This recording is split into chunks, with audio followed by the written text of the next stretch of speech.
Like, I think Juju is, like, kind of, like a maniac. Like, you know, she has a touch of, like, she's kind of off. Like, back up! Back up! what's good, what's good, what's good, everybody? If you're doing all right, everybody say yeah. In the comments, let me hear you say yeah. Gotta keep it going off the top with the bag. Everybody know the road 5K sub. What the heck going on? My name is rashadmilliganbooking. If you are new to the channel, this is the road 5K subs. We got USC in the building today. That's what I'm going to be talking about today. The USC Trojans. Fight on. You guys seen the news by now. You guys have heard it from different channels and different outlets. Kiki Iriafen, the top recruit, transfer portal prospect, fresh off a 41.16 rebound game in the tournament against Iowa State, Miss Audie Crooks. She is going to USC to join Juju Watkins. This came days after the little TikTok of Talia Van offering over their Oregon State transfer portal prospect as well.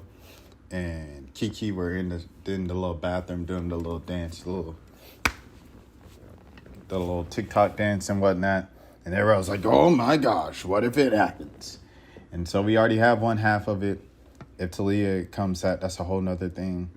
And yeah, man, you know, basic is that. Let's look at the team. You know what I'm saying? Right now, obviously, number one recruiting class coming in as well. Kennedy Smith, number 6. Who else? I'm sorry. Avery Howell, number 16. And then Kayleigh Heckel. I watched all three of them. All three of them were were McDonald's All-Americans. Heckel's the one from New York that stands out the most to me. She got that dog in her, bro. Like, I think she's the one from this class. Avery is also a great player too. And Kennedy is a big passer. Like, she can pass the ball, and she's a big, you know, so she can run the wing and everything like that, but she can pass the ball pretty well. She can also shoot if need be. And I think she plays just kind of well within the team aspect as like a role player and a key player in the starting lineup and stuff like that. And obviously when you have Juju Watkins, you don't have to be that, you know, the dog or whatever. But I feel like Avery Howell and like I said, Heckel, they got that dog in. Avery is a real hustler. Like, she loves the game. You can tell she's kind of like a basketball nut. Like, she's got a touch of insanity in her. Like, I think Juju is like kind of like a maniac. Like, you know, she has a touch of like, she's kind of off. Like, Back up! Back up! Mind your business. That's all. Just mind. you know what I mean? Like, she just that obsessed with the game of basketball, and that's what makes her so great and stuff like that. And I feel like Avery Howell has that too. But Kayleigh Heckel's a dog. She goes out and gets it. She's mad aggressive. She can play very well. Can pass very well. Shoot the ball very well. Strong finisher at the basket from what I've seen. And I think Heckel's like kind of like the star right there. So I'll go Heckel at the point for next season. You know what I mean? But if you get Talia over there from Oregon State, if you get her, obviously, you know, kind of experience goes first. So some type of combination of that in the backcourt. Salute to Olivia Olson as well. She had a great game over there at McDonald's and stuff like that. Great pass. And salute to all the people in Minnesota who put me on with her. I can't remember if it was Kurt, but someone did put me on with her when she was a freshman, and I watched her as a freshman. It's on the channel. But yes, I say all this to say USC got some dogs, bro. So salute to Rhea Marshall. Salute to Rhea Marshall, everything that she offers. I think she's a great post defensively. Offensively, it was way too many times where Juju would get the ball to her, she'd be wide open, and she'd blow the wide open layup. You know what I mean? So to get Kiki Iriafen, I think that's an upgrade on a post, especially when you're considering someone what they can bring offensively. How about someone who put the team on their back? Cameron Brink fouls out her final home game, and Kiki just puts the team on her back, 41.16 rebounds to keep Stanford's season alive, and that's what you need, man. I think Kiki took like 30 shots in that game or whatever, but like she did whatever she had to do to will her team to the win, in overtime, pushing through fatigue and everything like that to get it done.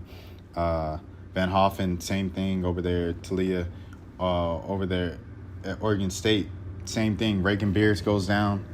Van Hoffen, Talia does what she has to do and keeps that team afloat and keeps Oregon State within the national conversation and a top 25 team as well. So, if they get Talia as well, that's a big gift for them. Avery, Howell, like y'all already heard what I had to say about her.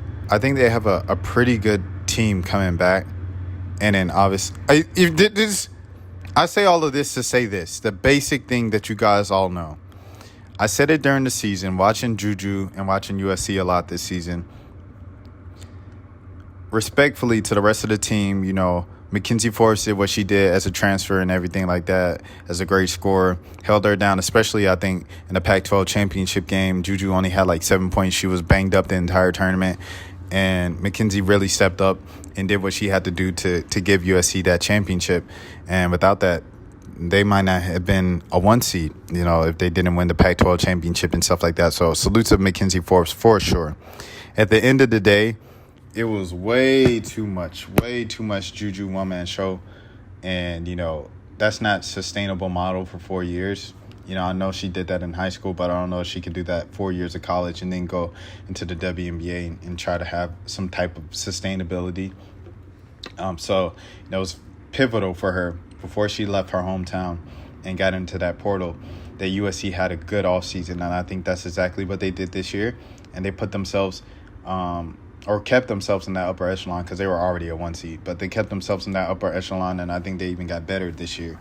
And that's exactly what they needed to do to take some of that pressure off of Juju, because when Juju sits down, it's like what happens with the team. Sometimes they can stay afloat.